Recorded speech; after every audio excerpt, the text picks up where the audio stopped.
প্রিয় দর্শক, আমি এখন আছি সাইট্রাস গবেষণা কেন্দ্র সিলেটে।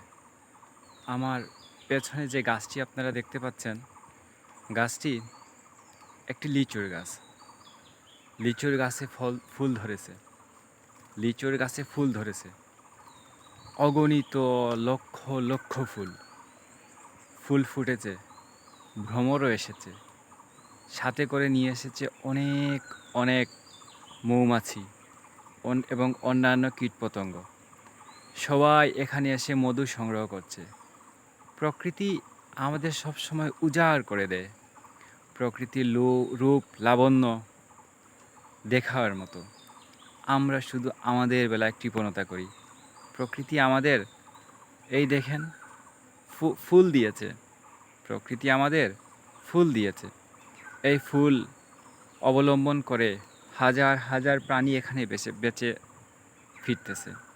হাজার হাজার প্রাণী এখান থেকে খাদ্য সংগ্রহ করতেছে। ছোট ছোট কীট পতঙ্গ অনেক কিছু আছে এখানে।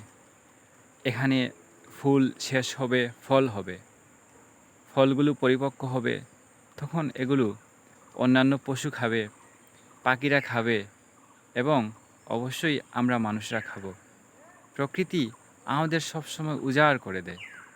আমরা এই প্রকৃতির মহানুভবতাকে আমাদের মধ্যে লালন করতে পারি না।